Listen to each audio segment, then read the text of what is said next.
Hello, and welcome to this week's episode of the Energy Central Power Perspectives podcast. This is the show that brings leading minds to discuss latest challenges and trends transforming and modernizing the energy systems and the utility industry of the future. And a quick thank you to West Monroe, our sponsor of today's show. Now, let's talk energy.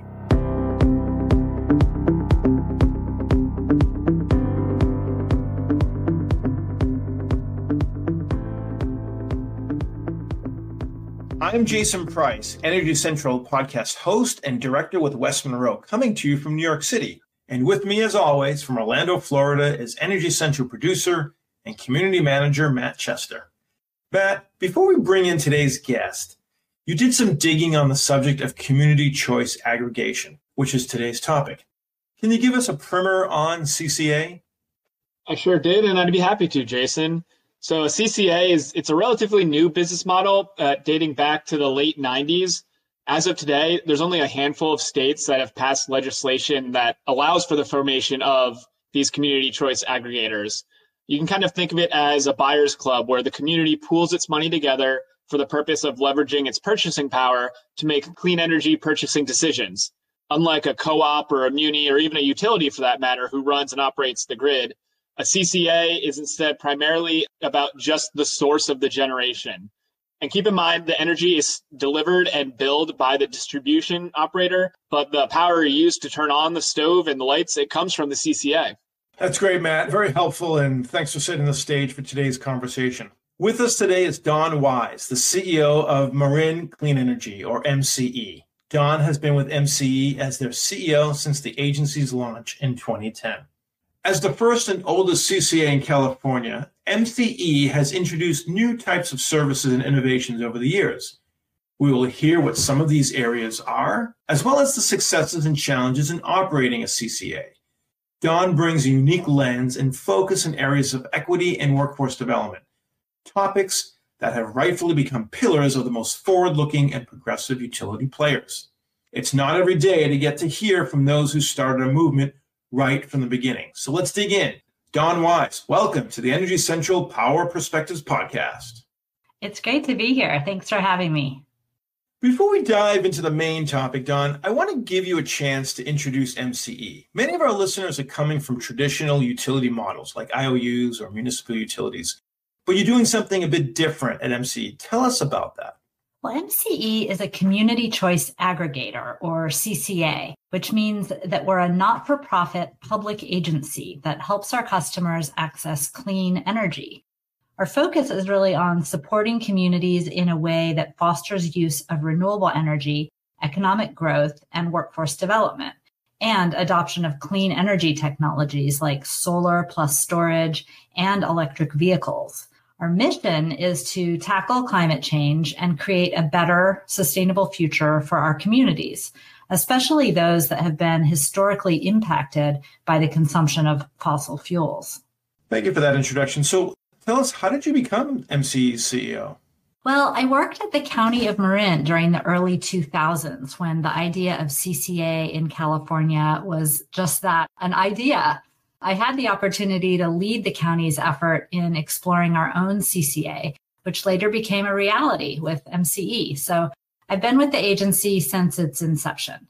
My background in community organizing around environmental justice issues is part of what inspired me to help create MCE. I knew that MCE, through renewable energy choice, could be a turning point for climate change and environmental justice at the same time. Don, take us back to the origin story and paint the picture for us on what was the proliferation of renewable energy when you first started.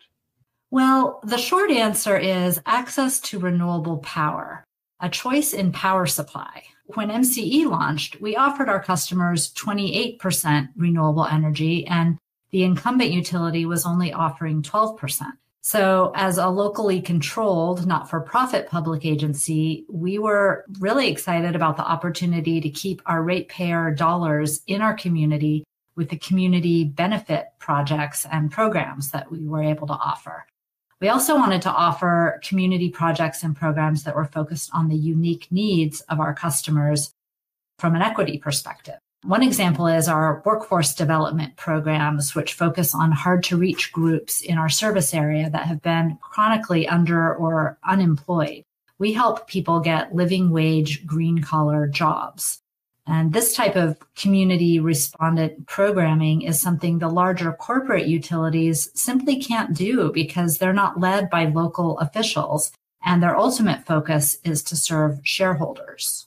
Yeah, understood. So take us a bit further into why you're here today, which is basically about the areas of equity and workforce development. Level set for us. Why are these areas important to the industry widely, and how did equity become so critical to the MCE mission?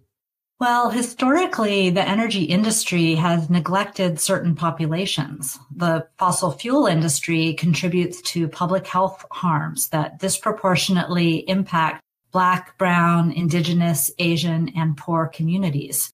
Fossil fuels generate toxic air and water pollution, as well as greenhouse gas emissions that drive global climate crisis. And exposure to fossil fuel pollution is linked to negative health impacts for people living near these pollution sources. So equity has always been a central part of MCE's mission because our grassroots community advocacy is really what started MCE. We're driven by the understanding that we're all connected and we share this planet together. We're building a future that benefits everyone, not just a select few. We need to address the inequities that are impacting our communities. And we know that everyone deserves clean air, clean water, and a habitable environment. So how do you measure success? What does success look like? And what are some of the specific equity and workforce goals you have? Well, that's a great question. We really look to prioritize folks that have been neglected in the past. For example, our workforce development programs focus on those who need it most, low-income residents, people who have been previously incarcerated, folks without a high school diploma or GED, those with limited English proficiency, or folks that have been unemployed for a long period of time. We believe that clean energy jobs can create career pathways for people entering or re-entering the workforce. And this supports economic growth and healthy communities. Can we go a little further on this and basically maybe distill down some actual concrete examples that you've implemented to achieve this? Sure. I think a really great example of this is our MCE Solar One project. This is a 10.5 megawatt, 60-acre project located in Richmond, California. We partnered with the city of Richmond and their workforce development agency, Richmond Build, to supply labor, and we set a 50% local hire target. We trained these folks in solar installation, and a number of them went on to other solar companies and installation jobs in the Bay Area and even in other states. So that's ultimately what we're looking to do. We want to help folks gain the skills they need to become part of the green collar economy and then move on to jobs with agencies that are doing this work on a regular basis. We've partnered with other organizations as well, like Future Build in Pittsburgh, California, and they helped train the employees that now work in our call center, which is based in the community. Also, Rising Center for Opportunity, located in Oakland, is partnering with us on our workforce education and training program to train folks in energy efficiency jobs and pair them up with certified contractors. This program is unique because it's a pre-apprenticeship program, so we're really creating a pipeline for clean jobs. You mentioned the ability to bring green-collar jobs to low-income and traditionally disadvantaged communities. So how are we defining this new class of green-collar jobs, and why do these communities have a particular tough time getting into this sector?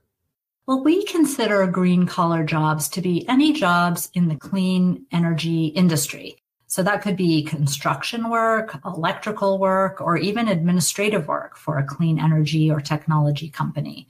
A lot of the jobs in the clean energy industry tend to be skilled labor in construction or electricity.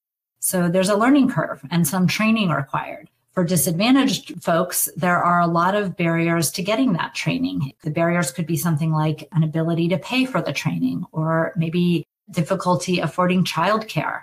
And without childcare, folks can't participate in a training program. Or it could be something as simple as not having a vehicle and being unable to physically get to a training. MCE's focus is on working with partners who are already active in the community, helping to reduce or eliminate these barriers to entry.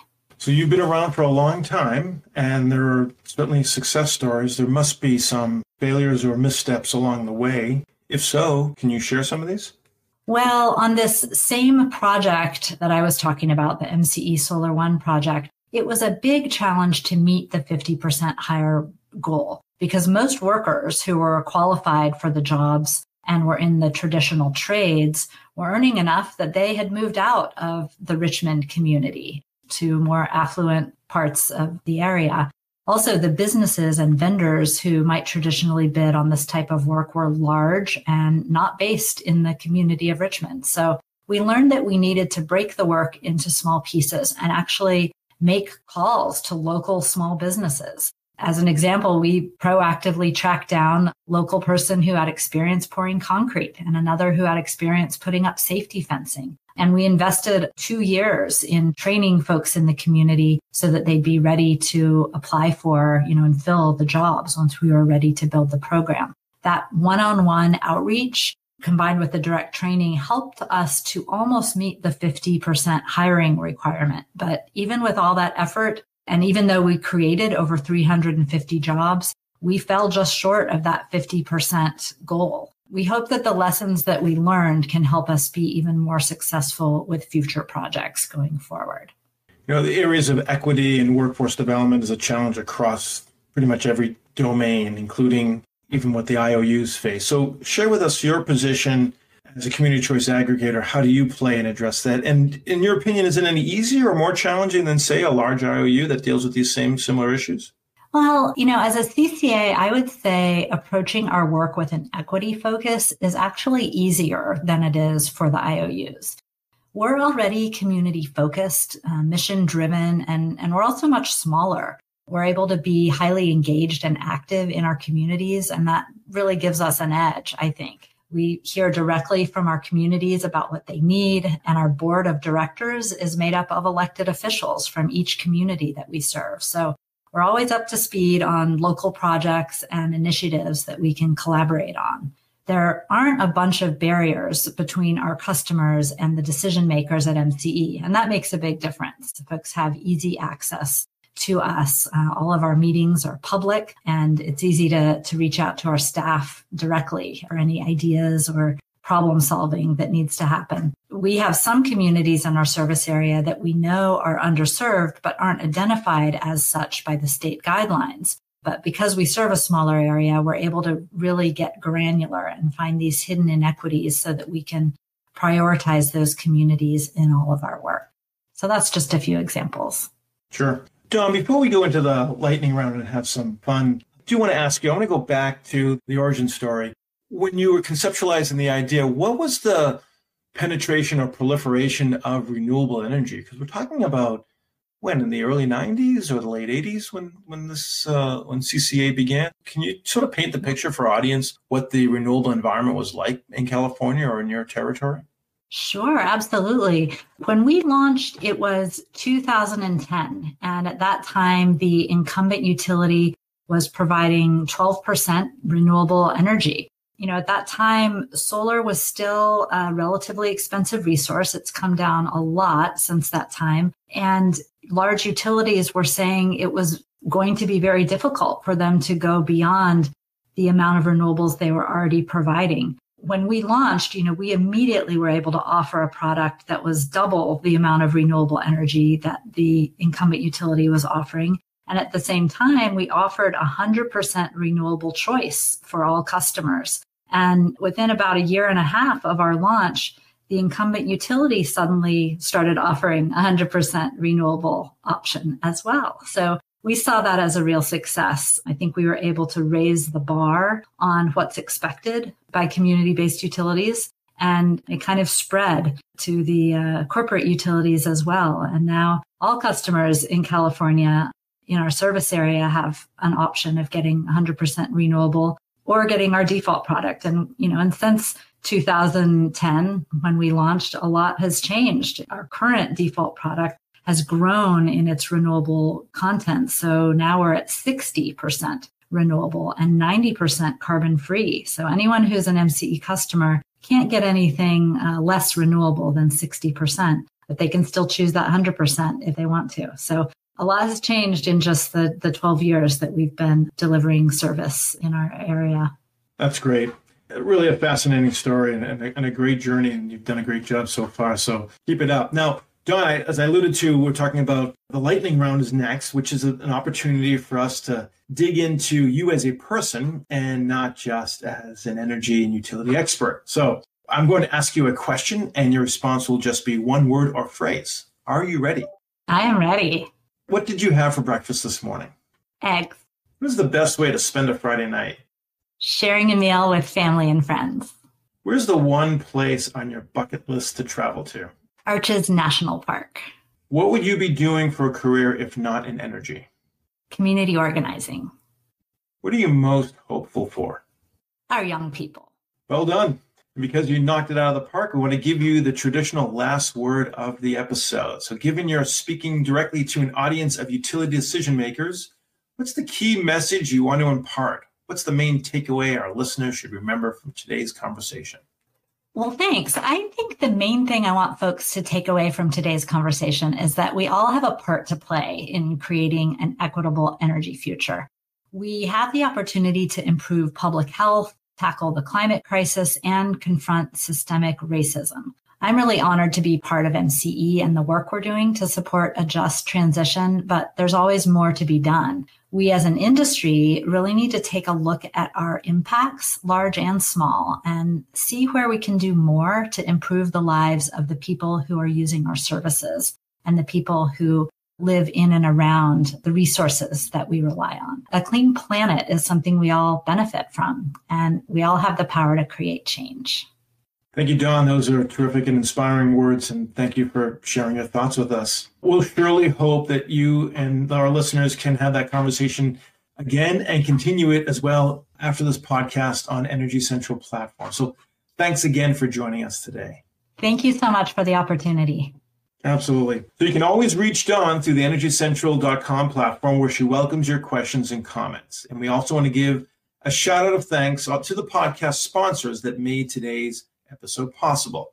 Thanks to West Monroe. West Monroe works with the nation's largest electric, gas, and water utilities in their telecommunication, grid modernization, and digital and workforce transformation. West Monroe brings a multidisciplinary team that blends utility, operations, and technology expertise to address modernizing aging infrastructure, advisory on transportation electrification, ADMS deployments, data and analytics, and cybersecurity. Once again, I'm your host, Jason Price. Plug in and stay fully charged in the discussion by hopping into the community at energycentral.com. And we'll see you next time at the Energy Central Power Perspectives Podcast.